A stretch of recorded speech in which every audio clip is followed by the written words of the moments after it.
The purpose of this video, for those with the right time and patience, I'll make it brief but at the same time detailed, is to discuss a certain meditation structure, a certain meditative practice that's fairly scientifical and easily accessible, but at the same time was a sacred secret by the monks in the Himalayas and the monasteries.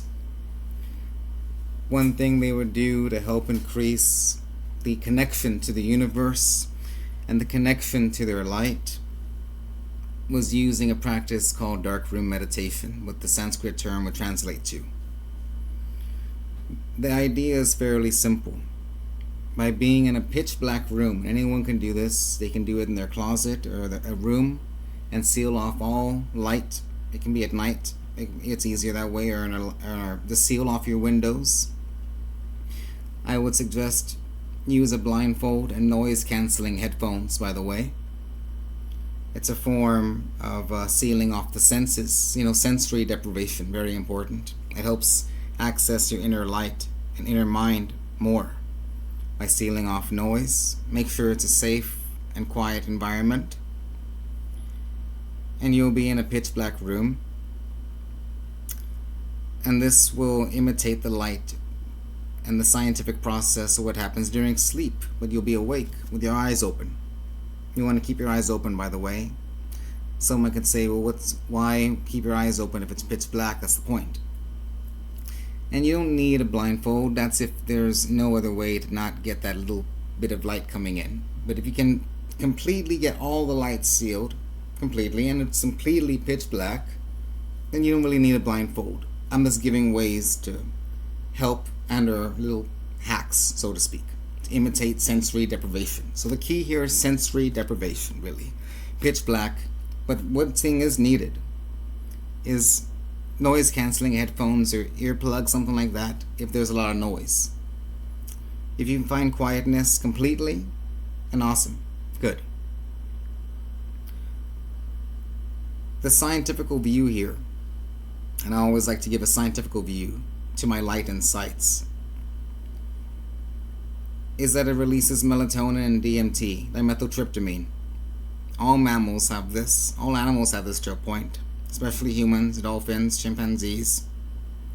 But rarely anyone knows how to use it willingly. The monks and the Egyptians knew how to harness this great power and transverse it and channel it into light and healing and miracles.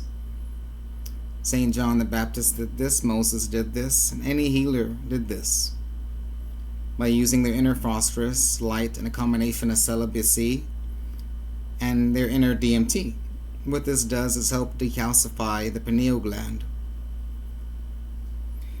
By helping to decalcify the pineal gland, and may I add, by the way, our pineal gland has been calcified, it's not our fault, over the last 100 years or so, due to technology, frequency, radio wave, transmission, our food. It's in everything now. They put chemicals in the food and everything now.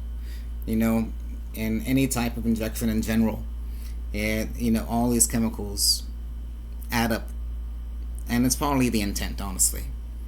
The higher powers that be don't want us to have a connection to light and God and the universe. So it's easy for us to de-evolve and cut off our connection to light and God. That was the intent. It's diabolical, but genius. But we can fight back in a holy spiritual light way by decalcifying our pineal gland and remembering ancient practices. That's my point here. And that's why I bring these secret ancient structures to light without even a payment at all. This kind of knowledge would be blocked behind a paywall, or you'd have to stay at a monastery for months like I did. No. Why? When I can just bring it right to your screen so you understand what to do, right at home. The objective here is evolution. The objective here is to bring a light and body and mind, and like a candle, radiate it and help the world, help others, and be that change that we were meant to be. That's forgotten.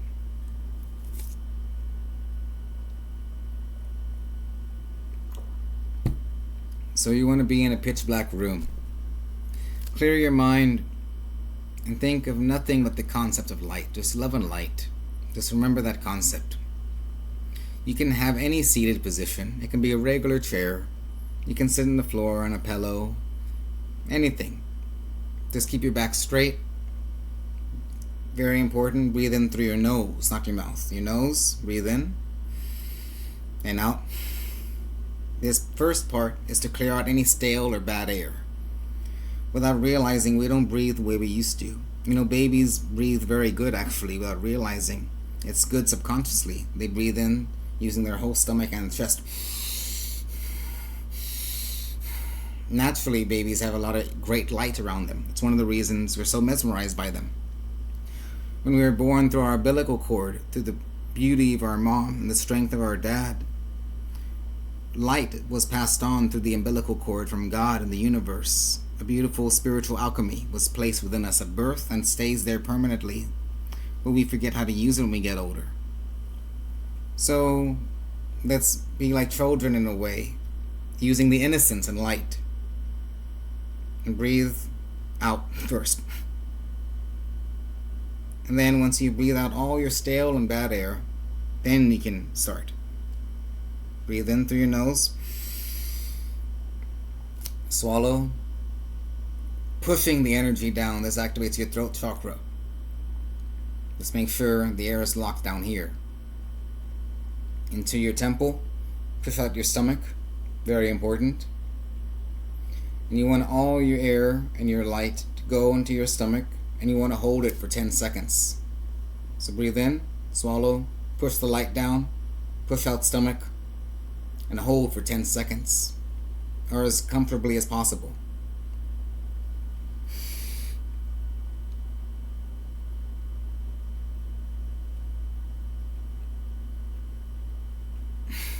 And then breathe out through your nose.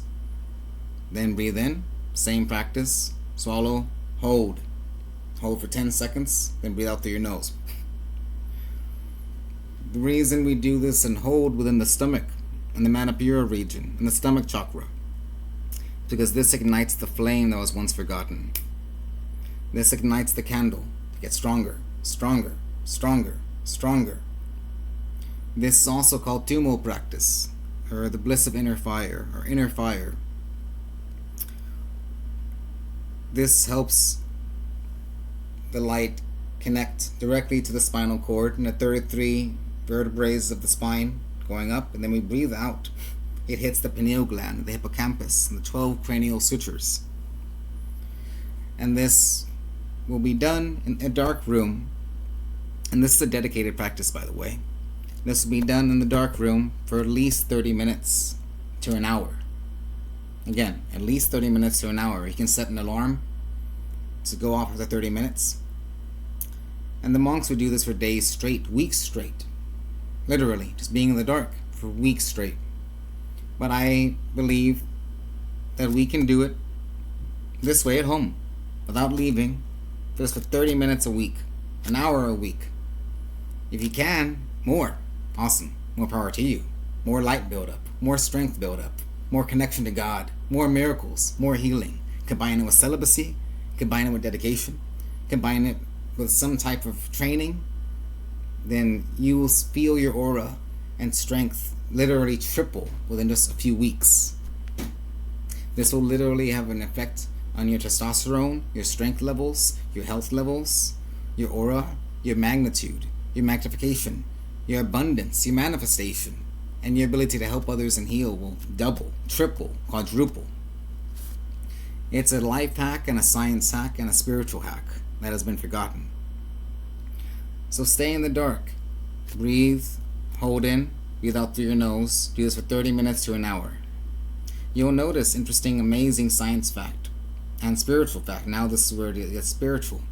Because you've released DMT so much, this tricks your brain to thinking it's asleep. But your eyes are awake. It'll start to trigger dream-like effects, and you'll see light flashing around you. You'll see light manifesting in darkness. You'll see light presented. Why is this? Because you're triggering the pineal gland. You're triggering the dreamlike sequence in real waking time, thus triggering a beautiful, bizarre, amazing alchemical effect within your temple, touching you with God even more, transforming you over time into a beautiful, magnetic, angelic being. The monks would call this the rainbow body effect. You do this so much until you become something amazing. So darkroom meditation is a way to present a holy mirror to ourselves, holding up a mirror and seeing our true light, forgetting we're more than just a body, we're more than just a carbon body, and we're a light crystalline body, and seeing it in real time. By coming face to face with your light, there is a beautiful alchemy process that happens. If you wish to get a little bit more advanced, I will demonstrate. It's a simple yet advanced little tweak we can add now. Breathe in, hold, push out. Now if you're able to, move your stomach in a circle using your muscles. Contract it like a circle, almost like the concept of belly dancing. Very important. This all the more turns the flame. You want to turn that flame, so to speak. I'm using an example here. Turn that flame while your breath's held in. Very important.